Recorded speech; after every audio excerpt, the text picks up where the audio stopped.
Welcome to another edition of Sports Perspective. I'm Hayden Grove. And I'm Franz Ross. Hayden, it's a big week for the football in the Buckeye State this week. You got the Bengals and the Browns going on Thursday night. And Saturday, I think there's a big Ohio State game. Really? I haven't heard anything about it. Ohio State, Michigan right. State. It's probably the biggest game of the year for the Buckeyes unless they get into the Big Ten Championship or a bowl game. It's a game everyone's been waiting for since Ohio State lost to Michigan State in last year's Big Ten Championship. It's been kind of looked at as a one-game schedule for both Ohio State and Michigan State. But before we take a look at that, we're going to head over to Aaron Yerian, who has our recap from the Buckeyes' past game against Illinois. The 2014 battle for the Illibuk Trophy is in the history books now as the Ohio State Buckeyes came out on top 55-14 against the Fighting Illini of Illinois. Coach Urban Meyer and the Ohio State Buckeyes brought the fireworks back to prime time at Ohio Stadium with 545 yards of total offense. Here's how it all went down. I think we have a good bunch of players that care about each other and get ready for a big week. So I thought our defense came out and played really well.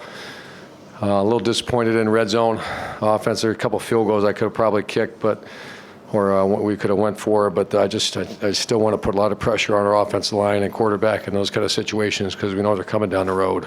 JT Barrett and Cardell Jones split time at the quarterback position. Barrett finished the night 15 of 24 with 167 yards passing and 2 touchdowns, with 38 total yards on the ground on 7 carries. Jones also added 47 yards to the Buckeyes' rushing attack while going 5 of 9 through the air for 82 yards and 2 touchdowns. You know, we've been working on Jalen playing quarterback, first because he's very talented, second of all because whenever you start getting, you hear these stories. I've never been down to our 3rd and 4th string quarterback, but you're always trying to be ready in case something happens, and he's a gifted guy. So we're going to expand his package each week. But JT missed a couple wide open guys early in that game. But I was really impressed by the way he came back, and he made some very good plays in the second quarter. So, and Cardell, I think that was the first time we let him play. You know, usually he gets in there, we just kind of mush around.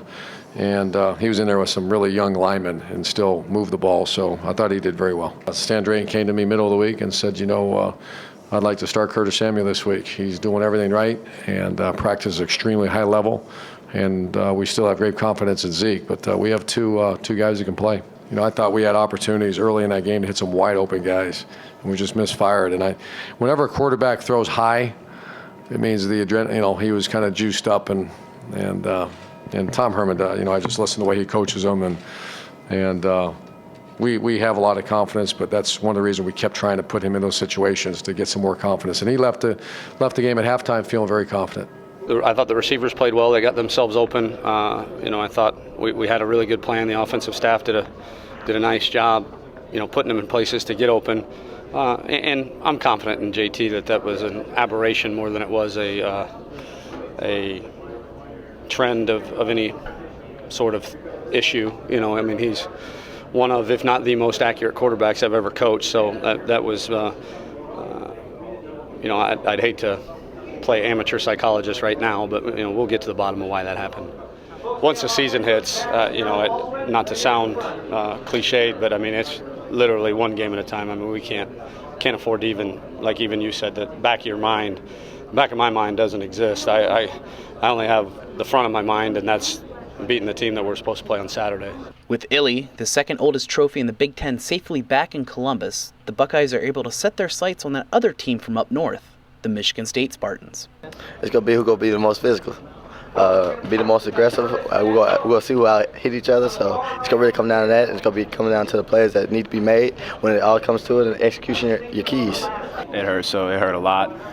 We feel like these guys took something from us, and it's full metal jacket now, and we're trying to go win this game, and everybody is focused, and now this week is here upon us now, and we're just going to get ready to go and take it. Next week is the date that everyone circled on their calendars at the beginning of the season. It's the road to the Big Ten Championship for the Ohio State Buckeyes heads to East Lansing when they take on the Michigan State Spartans in prime time. Until then, for Lantern TV, I'm Aaron Yerian. As both Franz and Aaron prefaced, arguably the biggest game of the season for the Buckeyes is scheduled for this Saturday in East Lansing, Michigan. And on Monday, Coach Urban Meyer and the Buckeyes spoke all about their battle with the Spartans from last season's heartbreaking defeat to a new outlook for this upcoming game. It has been compared to everything from a chess match to a war.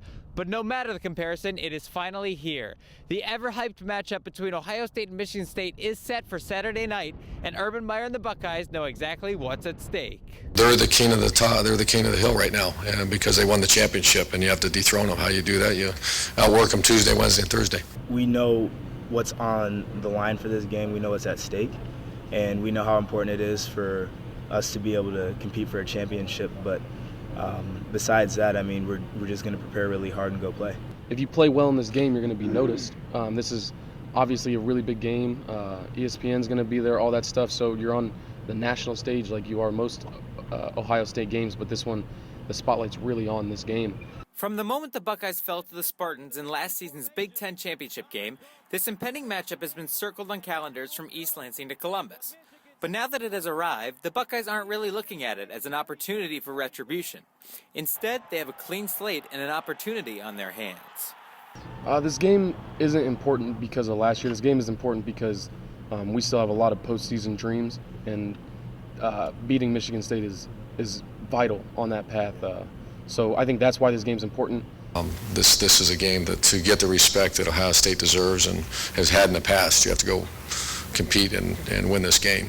And it's going to be a task, but that's real. We know that all of our dreams for this year are still alive, and so we've just got to go out there and play them tough. We've got to prepare, like I said, and you go up there, you give them your best shot. So how will the Buckeyes make the most of this opportunity to make a statement? Well, it seems that there's an emphasis on preparation. The immediacy is to get focused. The most prepared team will win this game. I hope the culture is here at Ohio State, that the most prepared team will win, not the most interviews, not the most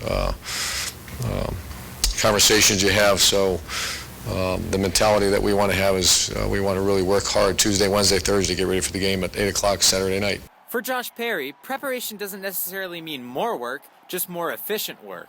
There's a certain point where you can watch as much film as you can put on, but it's not going to help if you don't know what you're looking at. It means being efficient about things too.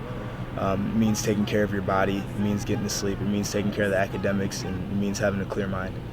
Another way the Buckeyes are preparing has nothing to do with this week. In fact, it comes from the experience they had against Penn State in Happy Valley.